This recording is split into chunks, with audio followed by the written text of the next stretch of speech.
Je vais le présenter le temps qu'il arrive, même si vous le connaissez et qu'il n'y a pas vraiment besoin de le présenter. Mais Vincent Lemire est professeur à l'université Paris-Est Gustave Eiffel. Il a dirigé longtemps le Centre de recherche français de Jérusalem, qui est un centre de recherche qui travaille sur l'histoire du Levant, des relations avec l'Égypte, de la Palestine, du Liban, d'Israël. Et c'est un lieu de recherche très important aussi pour le dialogue entre Israël et Palestine. Il a publié plusieurs ouvrages importants. Récemment, vous avez peut-être toutes et tous lu la BD Jérusalem, qui est un best-seller véritablement, traduit dans désormais, je crois, une quinzaine, voire une vingtaine de langues. Il a aussi publié au Seuil un très beau livre qui s'appelle Au pied du mur, sur le quartier maghrébin de Jérusalem. Et c'est un spécialiste, de ce point de vue, Vincent Lemire, d'histoire urbaine de façon générale. Et donc, cette année, le thème étant consacré à la ville, évidemment, il a toute sa place. D'ailleurs, il avait travaillé bien avant sa vie de contemporanéiste en histoire médiévale et moderne sur le ghetto de Venise. Donc il a cette connaissance longitudinale assez intéressante. Il a dirigé aussi un grand programme de recherche financé par le Conseil européen de la recherche qui s'appelait et qui s'appelle toujours parce qu'il continue de vivre par ses publications, Open Jérusalem, qui est en fait une sorte de cartographie des documentations qui permettent de faire l'histoire de Jérusalem à la fois dans son passé ottoman, au temps de la Palestine mandataire et jusqu'à l'époque contemporaine. Donc il a cette capacité à naviguer aussi entre les époques qui est très précieuse, et il a dirigé un volume aussi qui est très intéressant à mettre en regard avec la BD Jérusalem. C'est un petit livre, mais extrêmement complet, sur l'histoire de Jérusalem depuis les temps antiques, qui est publié chez Flammarion dans la collection Chants, vous savez, les petits livres jaunes, très utile aussi pour comprendre les différentes strates de domination, d'interrelations religieuses dans la ville de Jérusalem. Donc on a là affaire à sans doute un des meilleurs connaisseurs de l'histoire de Jérusalem, de l'histoire du Levant, et quelqu'un qui a joué un rôle très important dans le dialogue non seulement entre les différentes communautés de Jérusalem, et je pense qu'il va en présenter un très grand nombre, et vous savez la myriade justement de ces communautés dans la ville, mais aussi un dialogue entre les périodes, ce qui est relativement rare aussi en histoire. L'histoire urbaine permet de travailler aussi bien souvent sur ces différentes strates, ces différentes couches d'histoire urbaine, et Vincent Lemire les maîtrise comme personne. J'espérais que ces nombreuses publications me permettent de meubler le temps qu'il arrive, mais ça ne suffit pas. Il a quand même... Il a fait autre chose, c'est aussi un grand spécialiste de l'eau. Non, il a travaillé sur la soif à Jérusalem, la question aussi c'est d'ailleurs le titre de son premier livre, me semble-t-il, la soif de Jérusalem, je crois. Là, j'ai un petit trou. Mais en tout cas, il a vraiment travaillé aussi sur ces politiques de l'eau qui, vous le savez, en Israël, en Palestine, jouent aussi un rôle absolument décisif. Donc, voilà, une histoire longue. J'insiste sur la qualité au pied du mur, sur le quartier maghrébin, sur le mur des lamentations, sur les restructurations urbaines de Jérusalem à ce moment-là. Je pensais que c'était Vincent qui arrivait, mais non.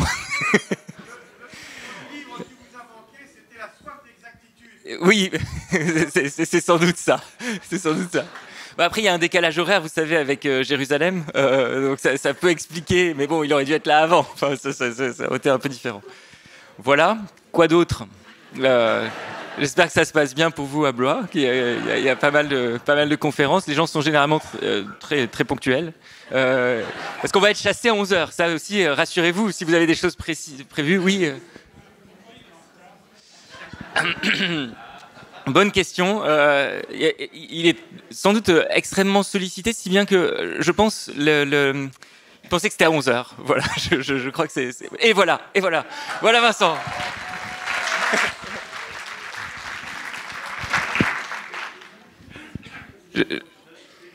Ah oui, c'est là, c'est peut-être là la clé. C'est là, je m'occupe de la clé. J'ai sans doute oublié un de tes multiples livres, donc voilà, mais merci. Ça va, je passe la clé, c'est bon. Voilà. Vas-y, je te laisse. Bonjour à toutes et à tous, je suis vraiment désolé. Je me suis réveillé à 6h, j'étais dans ma chambre d'hôtel, juste à côté, pour peaufiner cette conférence tranquillement, quand le téléphone a sonné à 10h12, pour me dire « Où es-tu » Voilà. Vraiment désolé. Désolé pour cette attente. On va reprendre. Je pense, oui, il faut qu'on soit sorti absolument à 11h, oui, pour le coup. Peut-être 11h10 si on sort très vite. Non, je vais aller. Non. On va se tenir au mieux. Bon, j'avais prévu de vous laisser un petit peu de temps pour des questions. Eh bien, je pense qu'il n'y aura pas de questions. Voilà, on pourra échanger à l'extérieur. Je comprends pas comment j'ai pu... Enfin, si, je comprends parce qu'effectivement, j'ai 8 interventions en tout dans les 3 jours. Et donc, voilà, je me suis emmêlé les pinceaux. Je vais avoir absolument besoin de mon PowerPoint, sinon, dès qu'il est prêt... C'est Loi Lemire, Histoire urbaine, c'est ça?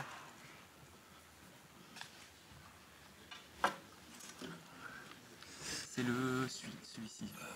Lemire, Histoire urbaine, ouais, c'est ça. Par contre, je suis un peu comme une poule devant un couteau parce que je ne vois pas la clé. Je suis désolé. Excuse-moi, ouais, la simulation ne marche pas. Là, rien. Ah, pardon, ok. Excuse-moi. C'est quoi? C'est le premier. Le bois, là? Ouais, c'est ça, celui-là. Désolé. C'est bon. Pas pour là. Ok. Oui, ça va. Et après, il faut lancer. Moi, C'est bon, je lance. Ouais, mais en fait, c'est cette souris que je ne vois pas. C'est l'enfer. Voilà, vas-y, je t'en prie.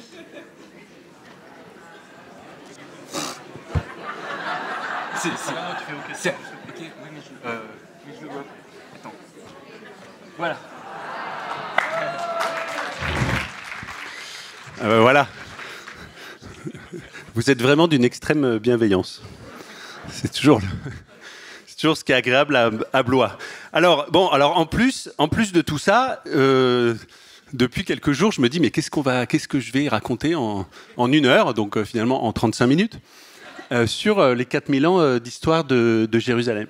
Et mon idée, c'était de dire Jérusalem, tout le monde croit la connaître. Certains d'entre vous ont peut-être visité cette ville. Même ceux qui ne l'ont pas visitée la connaissent déjà, d'une certaine manière. Elle est dans tous nos imaginaires. Elle est dans toutes nos églises, mais elle est aussi dans toutes les mosquées, dans toutes les synagogues. Donc, elle est une capitale spirituelle pour pratiquement 60% de l'humanité. Donc, c'est d'une certaine manière la ville des villes. Et pourtant, on a fait bien peu d'histoire urbaine à Jérusalem. Et donc, mon idée, c'était de dire, on est ici pour célébrer, bien sûr, la ville, l'histoire des villes, mais aussi peut-être une méthodologie, l'histoire urbaine à la française.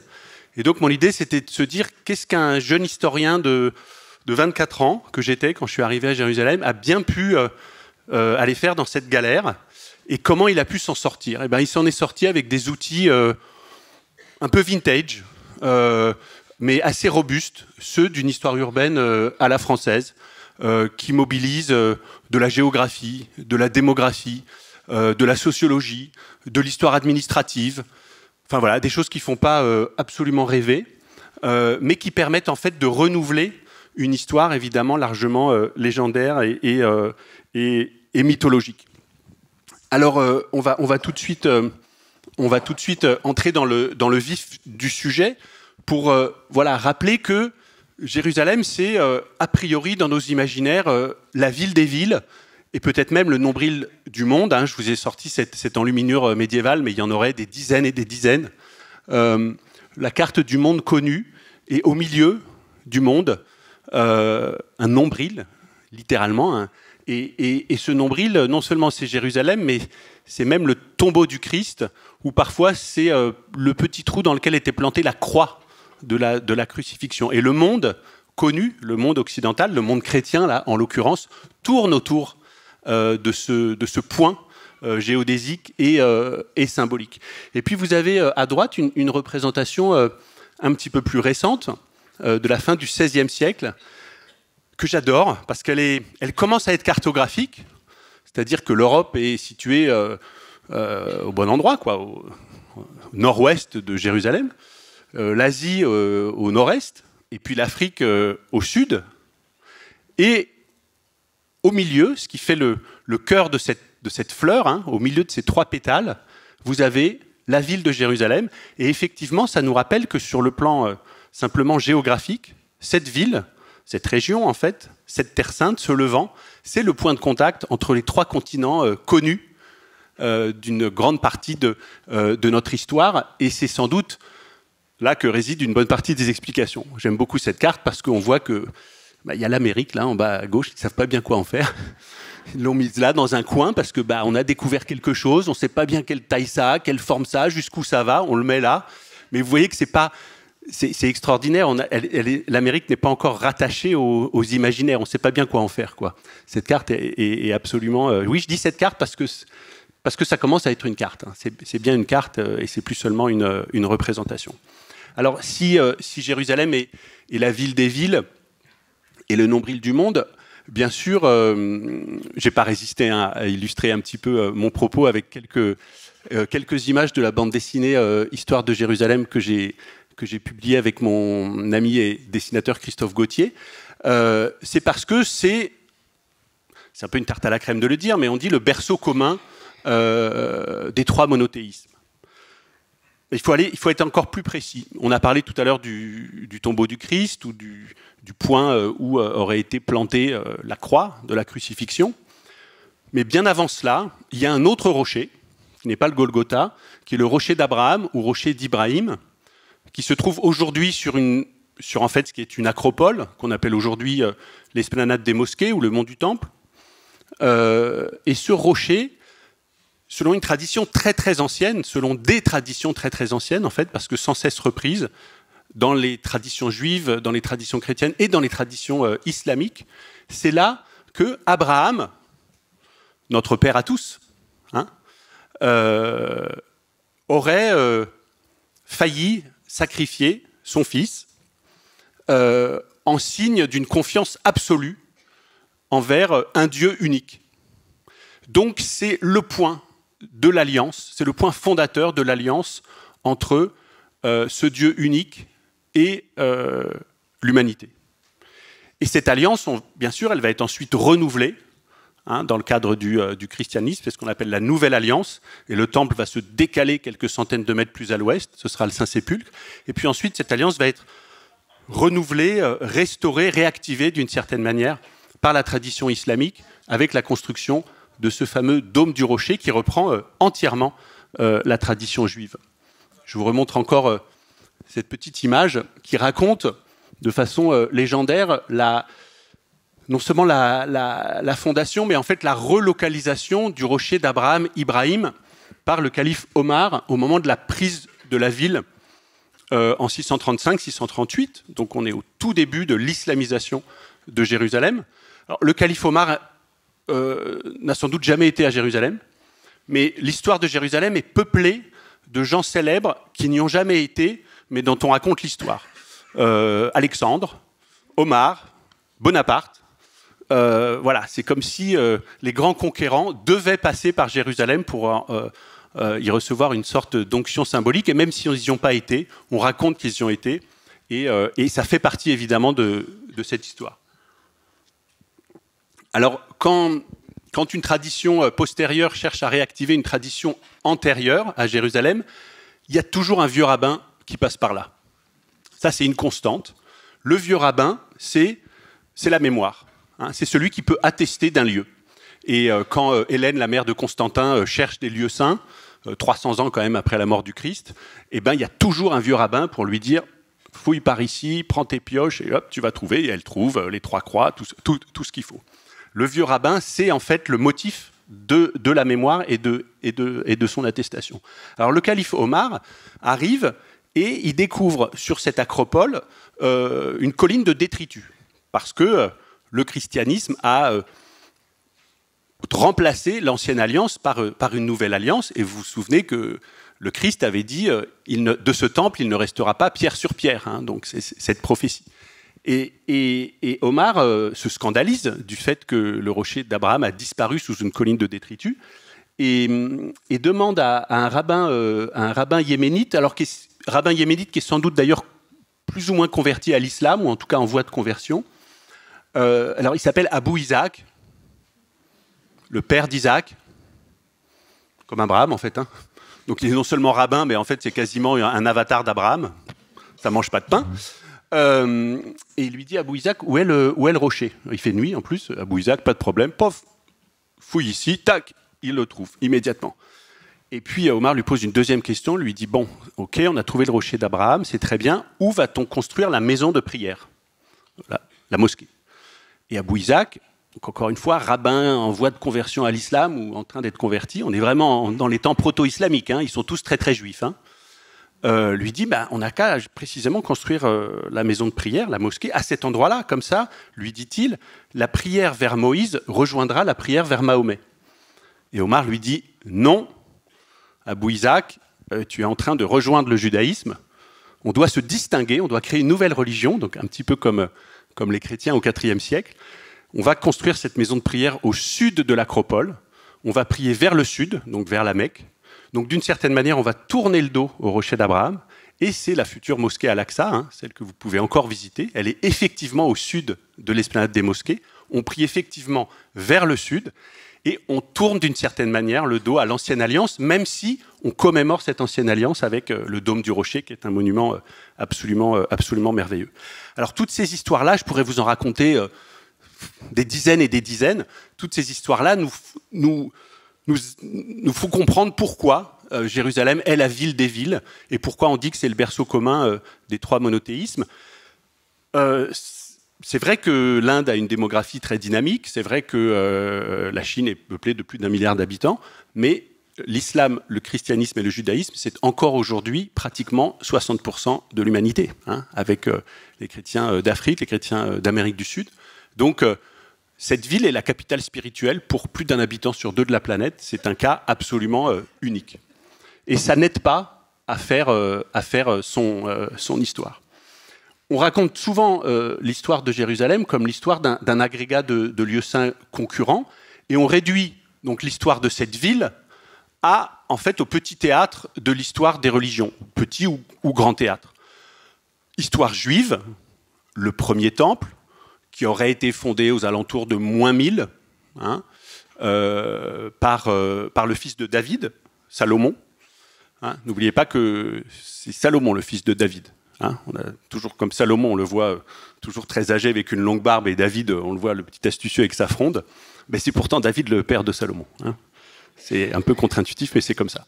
Et vous savez que dans la tradition, David n'a pas eu le droit de construire le temple parce que justement, il avait du sang sur les mains, il avait eu une vie un peu trop dissolue. Et donc, ce privilège revient à son fils, hein, qui est le modèle de la sagesse et de la vertu et de la justice, hein, d'ailleurs, ensuite pour toutes les royautés du monde, encore aujourd'hui. Le roi d'Angleterre est d'ailleurs toujours oint, hein, de l'huile de David et de Salomon que le patriarche orthodoxe de Jérusalem lui envoie toujours avant chaque couronnement. Ça s'est fait encore il y a quelques mois. Donc, premier temple vers -1000. Ce premier temple, il est détruit en -586. Les Juifs, comme vous savez, partent à Babylone. Et puis le second temple, il est reconstruit à partir de sans doute -539 par les Perses d'ailleurs. Hein. Le second temple est une architecture perse au départ. Et ce second temple, il est détruit aux alentours, pas du tout aux alentours d'ailleurs, parce que là, pour le coup, on a une date bien précise. Il est détruit en 70 de notre ère par les troupes romaines de Titus. C'est la fin de l'histoire juive de Jérusalem au sens d'une souveraineté juive entière ou partagée sur cette ville. Ensuite, on a, comme vous le savez, une période païenne, hein, c'est Aelia Capitolina. Jérusalem devient une colonie romaine et on la rebaptise précisément pour essayer d'en araser la puissance symbolique. Mais ça ne fonctionne pas parce qu'effectivement, cet empire romain lui-même va se convertir au christianisme, ou le christianisme va convertir l'empire romain, c'est un grand débat. Et autour, pour le coup, de 333, Hélène, la mère de Constantin, arrive à Jérusalem pour inventer les lieux saints chrétiens. Tout ça dure à peu près 3 siècles, et en 638, je vous l'ai raconté, 635-638, là pour le coup, on n'a vraiment pas de date exacte. L'islam, qui ne s'appelle pas encore vraiment comme ça, mais voilà, une nouvelle prophétie qui sera bientôt une nouvelle religion, s'empare de Jérusalem et conserve la souveraineté sur cette ville jusqu'en 1917. Hein, vous voyez, la chronologie, elle est finalement assez simple, même si à l'intérieur de cette chronologie, il y a évidemment des empires qui se succèdent. Donc voilà comment on peut essayer de raconter l'histoire de Jérusalem en 3 grosses tranches, même si au milieu de l'histoire islamique, vous savez qu'il y a un épisode très fameux, que sont les croisades, hein, au XIIe siècle. 1099, 1187, c'est pas très long, un petit peu moins de 90 ans, 88 ans exactement, mais c'est un moment de souveraineté chrétienne, une parenthèse à nouveau chrétienne dans l'histoire de cette ville. Voilà, la chronologie dite comme ça, elle a l'air simple, et donc on va pouvoir ranger les lieux saints de Jérusalem dans ces 3 boîtes, hein, globalement. Eh ben non.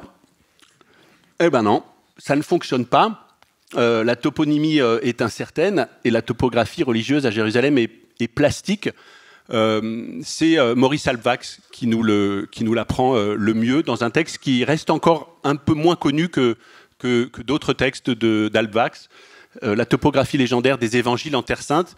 C'est un texte peu connu parce que c'est un texte qui a été publié dans l'urgence en 1941.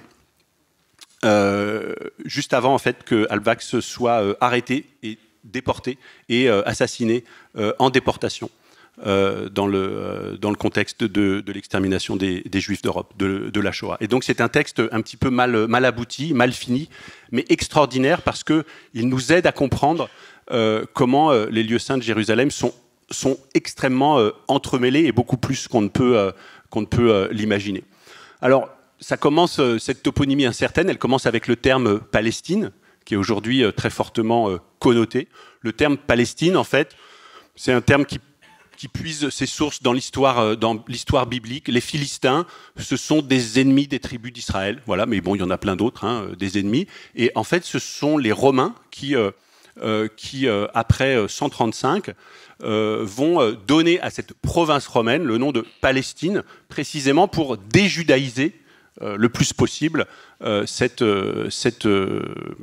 région, hein, la symbolique de cette région. Mais pour autant, jusqu'au milieu du XXe siècle, le terme Palestine n'a pas de connotation politique. Vous voyez ici une affiche qui est assez célèbre, hein, Visite Palestine, elle date de 1936. Eh bien, elle a été produite et publiée par l'Agence juive. Donc, parce que l'Agence juive faisait la promotion du tourisme en Palestine. Et vous voyez que le terme est vraiment en majesté, hein, en pied de cette affiche, et donc n'était pas du tout gêné par l'usage de ce terme, alors que l'Agence juive, hein, c'est l'institution proto-étatique qui va créer l'État d'Israël, et c'est l'institution sioniste par excellence.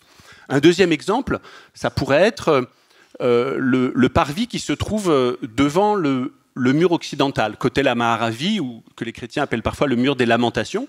C'est une vue que vous avez moins l'habitude de voir, celle-ci, parce que généralement, vous connaissez ce point de vue, mais au premier plan, il n'y a pas ce quartier, qui était le quartier maghrébin, et qui a existé du XIIe siècle au 10 juin 1967. Et cet exemple, pour vous montrer qu'à Jérusalem, ce qu'on présente toujours comme des lieux saints absolument immuables, éternels, gages des origines, etc., il y a sans doute peu de villes au monde qui ont été autant transformées, autant remodelées, et y compris dans des points absolument centraux de sa topographie. C'est le cas donc pour les abords du mur occidental. Vous voyez là une vue dans les années 1920 du quartier maghrébin de Jérusalem, et puis une image qui documente, il y a peu d'images qui documentent sa destruction. Là, c'est le déblayage des remblais, quelques jours après le 10-11 juin 1967. Donc vous voyez, même les endroits qu'on pense être le plus stables, même quand on regarde une photographie qui vous montre un mur hérodien, et il s'agit bien d'un mur hérodien, hein, c'est bien le mur du Second Temple, mais à l'avant de ce mur hérodien, il y a une histoire très contemporaine et très brutale, puisqu'il y avait un quartier qui a été détruit il y a 50 ans. Et ça, à Jérusalem, c'est tout le temps et c'est partout. Hein. On vous montre des choses qui sont considérées comme originelles, parce que c'est ça que les pèlerins et les touristes viennent chercher à Jérusalem. Hein, ils viennent chercher, d'une certaine manière, le musée de leur tradition, et pourtant c'est une ville qui a été en permanence remodelée. Alors vous me direz, il doit y avoir quand même quelques lieux saints qui sont bien établis et bien stables et bien assis sur leur localisation. Mais pas vraiment. Le Saint-Sépulcre, c'est pas rien quand même le Saint-Sépulcre, hein, on en a parlé tout à l'heure, c'est le lieu de la crucifixion, puis de la résurrection du Christ. À la fin du XIXe siècle, les protestants sont de plus en plus nombreux à visiter Jérusalem. Alors c'est des Anglais, c'est des Allemands, c'est des États-Uniens. Vous voyez, c'est des puissances qui sont montantes hein, dans l'histoire du monde. Et qu'est-ce qu'elles trouvent dans le Saint-Sépulcre? Des Éthiopiens, des Arméniens, des Italiens, qui leur disent qu'ils n'ont pas leur place ici, parce qu'ils sont arrivés un petit peu trop tard dans l'histoire des chapelles chrétiennes. Et de fait, ils n'ont aucun emplacement où ils peuvent processionner, où ils peuvent prier, où ils peuvent célébrer dans le Saint-Sépulcre. Et donc, relation de cause à effet évidente, les protestants vont se mettre à contester la légitimité de l'emplacement du Saint-Sépulcre. Puisqu'ils en sont exclus, autant dire que c'est pas là, quoi. Et donc on va avoir plein d'archéologues protestants, en particulier anglicans, qui vont se mettre à chercher le vrai Saint-Sépulcre. Alors c'est à la fois simple et compliqué. Il faut trouver une tombe romaine. Il y en a des dizaines de milliers autour de Jérusalem. Il faut qu'elle soit vide. Eh oui. S'il y a des ossements à l'intérieur de la tombe, c'est pas bon, hein, c'est pas bon. Mais il y en a plein, hein, des tombes vides. À l'époque romaine, on avait tendance à ramasser les ossements assez vite pour les mettre dans des ossuaires et puis réutiliser en permanence les tombes, qui devenaient d'ailleurs parfois des citernes ou autre chose.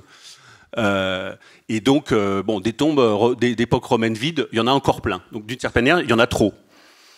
Et si possible, si elle peut être à flanc de colline et fermée, ou possiblement fermée par une pierre qui roule, ce serait pas mal. Hein, ça nous rappellerait l'évangile de Matthieu. Mais il y en a pas mal aussi. Et donc, dans les années 1860-1870, au nord de Jérusalem, il y a plein d'archéologues qui mettent un petit panneau avec la tombe du Christ. Et ça marche. Les gens s'arrêtent, viennent prier, se mettre à genoux, etc. Et j'aime toujours à raconter cette histoire de Jean-Baptiste Imbert, hein, qui est le grand archéologue de l'école biblique de Jérusalem. Et Jean-Baptiste Imbert dit, pourtant c'est un dominicain, hein, c'est vraiment quelqu'un, il dit un lieu saint, ça commence toujours avec un marchand de cacahuètes. Et je crois que c'est extrêmement vrai. Marchand de cacahuètes ou jus de grenade ou ce que vous voulez, hein, selon l'époque et le goût des gens. Il dit, il y a quelqu'un qui met un parasol ou quelque chose, une toile d'ombrage, et il vend quelque chose, les gens s'assiedent. Bon, comme les gens s'assiedent, il faut bien leur raconter une histoire. Il y a toujours une grotte, un truc, il y a toujours quelque chose à montrer, et donc voilà. Et donc il y a aussi donc dans ces années 1860-70 plusieurs Saint-Sépulcres alternatifs qui sont là, mais d'une certaine manière, il y en a trop. Et c'est pour les protestants n'aiment pas avoir plusieurs alternatives, il leur en faut une. Et finalement, il y en a une qui va l'emporter. Pourquoi? Parce que à l'avant d'une de ces tombes romaines vides qui se ferment avec une pierre roulée, on trouve une immense citerne souterraine, vraiment une très grande citerne. Il y a des dizaines de milliers de citernes souterraines à Jérusalem, mais celle-là est particulièrement ample. Vous me direz, quel est le rapport? Enfin, si vous avez un peu de culture évangélique, il n'y a rien dans les évangiles, on ne voit pas qu'il y ait une citerne à côté du lieu de la sépulture de Jésus. Suivez-moi bien. Vous vous souvenez qui a réussi à corrompre les soldats romains pour descendre le corps de Jésus et récupérer le corps de Jésus juste avant le Shabbat et l'enterrer dans de bonnes conditions? Joseph d'Arimathie. Joseph d'Arimathie était riche, très riche. C'est d'ailleurs comme ça qu'il arrive à récupérer le corps de Jésus. Joseph d'Arimathie était riche. On a ici une très grande citerne. Cette très grande citerne devait arroser un très grand jardin, peut-être même un très grand verger. Paf, ça suffit. Cette tombe-là, eh ben, elle a un petit truc en plus. Hein, ce petit truc en plus qui fait que les autres vont tomber, on va enlever le panneau, les vendeurs de cacahuètes vont se déplacer, et c'est la tombe du jardin qui l'emporte en 1892 dans le Times de Londres. On fait un appel aux dons, une souscription pour acheter le terrain, parce qu'il appartient à des Grecs. Il ne ressemble pas du tout à un lieu saint. Et puis voilà. Et aujourd'hui, ce lieu saint existe. Hein, il est très très régulièrement fréquenté, visité, soit effectivement par des protestants, par des anglicans, ou même par des catholiques qui veulent en fait bénéficier d'un lieu saint un petit peu plus calme que le Saint-Sépulcre.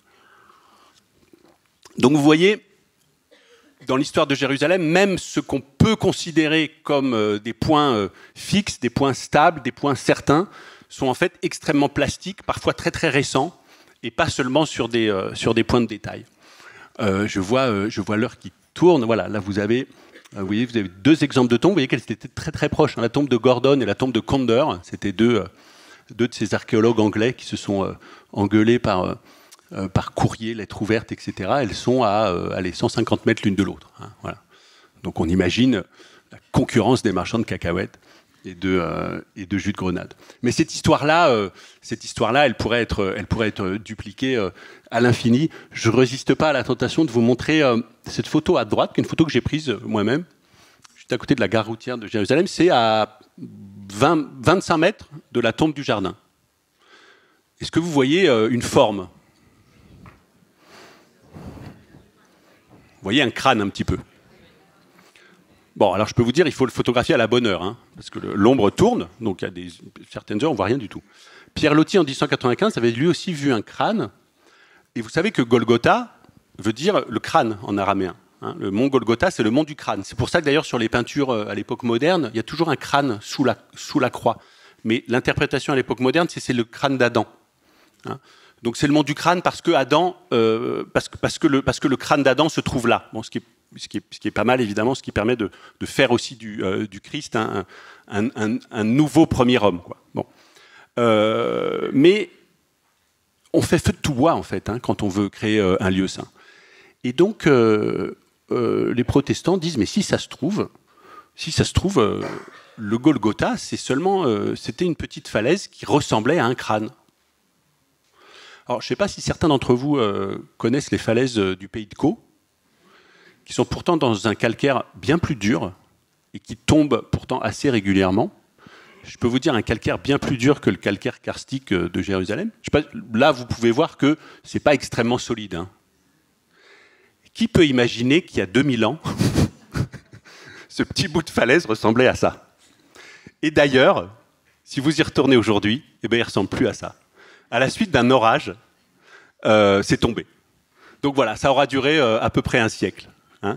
Donc, et d'ailleurs, maintenant, on ne vous montre plus la photo du mont du crâne, on ne vous la montre plus parce que cette attestation est tombée.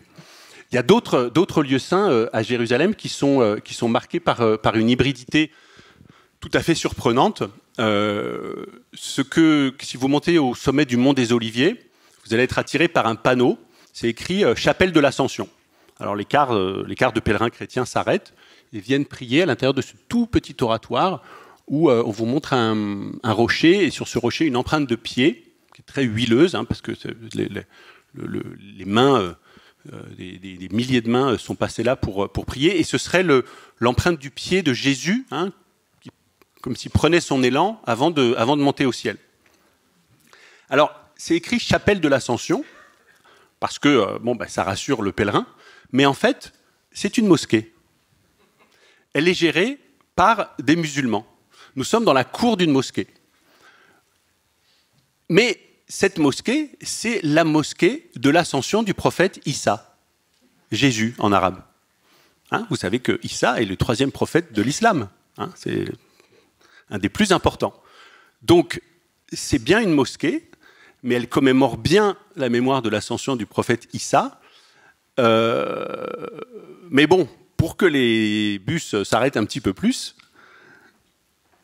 les gérants de la mosquée l'ont appelé chapelle parce que c'est un petit peu payant, hein, on donne quand même quelques shekels pour rentrer. Mais il y a plein de lieux comme ça aussi à Jérusalem. Le jeudi de l'Ascension, par contre, les autorités islamiques vident les lieux et laissent un accès libre et entier toute la journée et toute la nuit aux franciscains de Jérusalem qui viennent prier pour célébrer le jour de l'Ascension. Donc c'est un lieu qui, un jour par an, devient véritablement un lieu saint chrétien. Il y a d'autres endroits où ça se passe moins bien.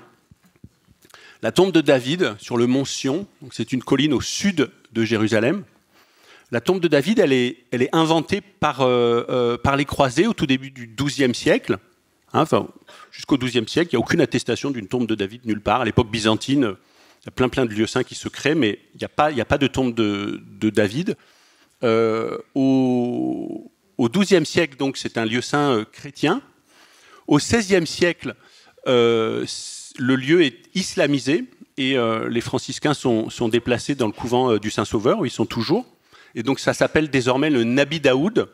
Nabi Daoud, ça veut dire le prophète David. Hein. Dans la tradition islamique, David est plus un prophète qu'un roi. Hein. On cherche à minorer, évidemment, sa dimension politique.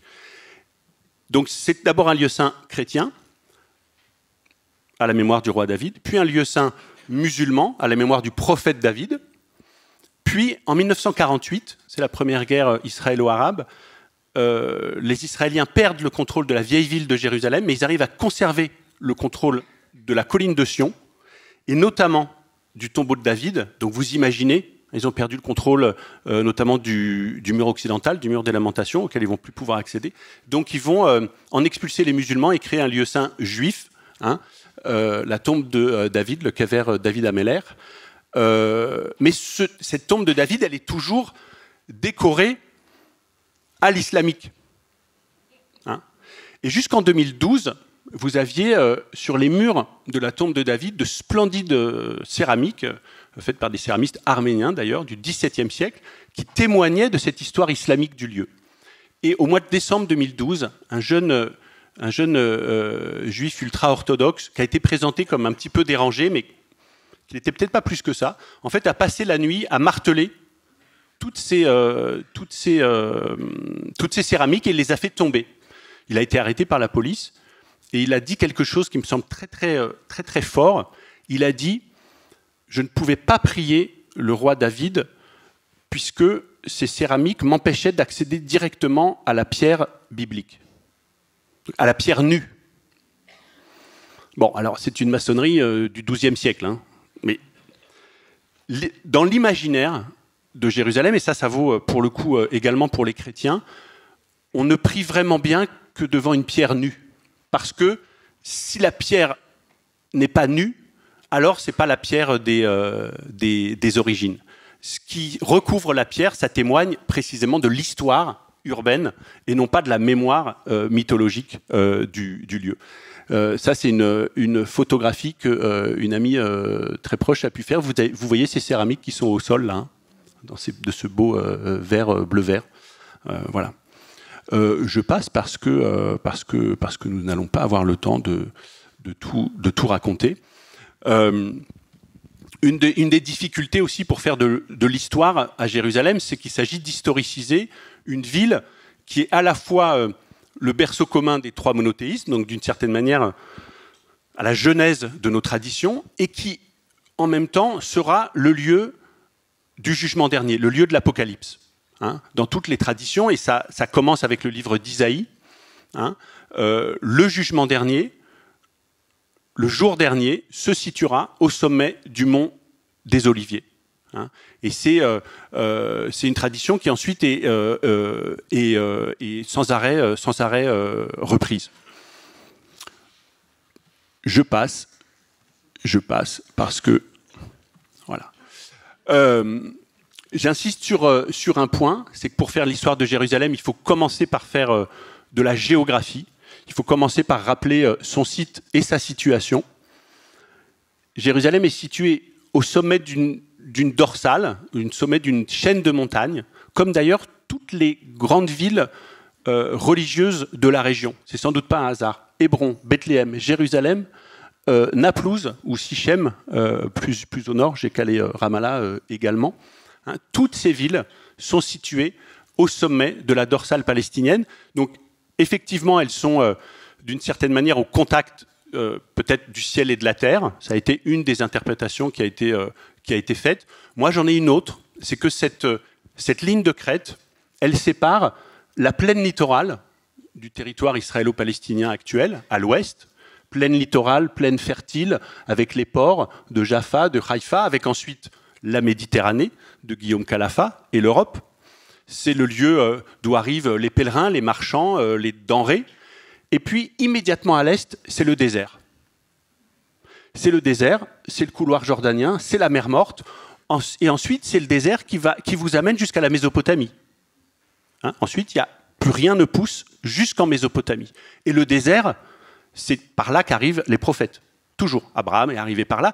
Et même Jésus, par exemple, quand il a besoin de se ressourcer, qu'est-ce qu'il fait? Il va au désert. 40 jours au désert. Voilà. Donc, pour moi, il faut peut-être aussi regarder en horizontal. C'est aussi le point de contact entre cet ouest, cette Europe, cette Méditerranée, cet espace des vivants et le territoire des morts. Et d'ailleurs, tous les grands cimetières de Jérusalem sont situés à l'est de la ville depuis toujours, du côté du désert, du côté de la mer Morte. Ça me semble être une explication en termes pour le coup, d'anthropologie religieuse et de topographie qui est extrêmement importante. C'est un territoire extrêmement accidenté. C'est un plateau incliné qui est entouré de très profonds ravins qui sont toujours orientés du nord-ouest, c'est le sommet de la ville, vers le sud-est. Et quand je dis avec des pentes très très profondes, si vous êtes en bas du village actuel de Silouane, au sud de la vieille ville, vous êtes aux alentours de 600 mètres d'altitude, et au sommet du Mont des Oliviers, vous êtes à 840 mètres d'altitude. Vous avez 240 mètres de dénivelé, hein, c'est pratiquement la hauteur de la Tour Eiffel, enfin pas très très loin. Donc c'est vraiment une ville avec des coefficients de pente extraordinairement importants, et c'est une ville toute petite, ça vous le savez. Voilà Jérusalem sur le plan de Paris. Hein, c'est la vieille ville de Jérusalem, hein, c'est un tiers des Champs-Élysées. Hein, c'est à peu près de la place de la Concorde au théâtre du Rond-Point, quoi. Hein. Tout ça tient dans ce mouchoir de poche. Donc voilà, pour faire l'histoire de Jérusalem, il faut commencer par faire sa géographie. Il faut commencer aussi par s'intéresser à sa démographie. C'est une ville qui, jusqu'à la fin du 19e siècle, ne compte qu'à peu près 10-15 000 habitants. 10, 15, 20 000 habitants qui tiennent tous à l'intérieur des murailles de Jérusalem. Et là, vous voyez en rouge la population qui commence à sortir des murailles, hein, vers les années 1890. Ça a évidemment des incidences très très importantes. Vous voyez la vieille ville là. Vous voyez en 1886, très très peu de quartiers au nord-ouest de la ville. 1895, c'est déjà beaucoup plus important. Pourquoi est-ce que ça va avoir des incidences très importante. J'ai passé 8 ans de ma vie à travailler sur l'eau à Jérusalem, sur les systèmes d'adduction d'eau. Et bien, parce que la population se déplace plus en hauteur, ça va évidemment avoir des implications très très fortes. Et pour le comprendre, il faut aussi parler de pluviométrie. Vous voyez, ça c'est des chronologies que les historiens ont assez peu l'habitude de mobiliser. Il y a des périodes dans l'histoire de Jérusalem où il pleut abondamment. Et donc tout va bien, les citernes sont pleines, tout le monde, voilà. Et il y a des périodes où il pleut très très peu, et ces crises pluviométriques vont évidemment avoir des incidences importantes. Hein. C'est ce que je me suis efforcé de montrer dans cette thèse. Je me rends compte qu'il est déjà 11 heures. Oui, on agite le panneau. Donc je m'arrête. Je m'excuse encore beaucoup pour ce retard. On a donc 20 minutes de conférence qui manquent. Merci beaucoup.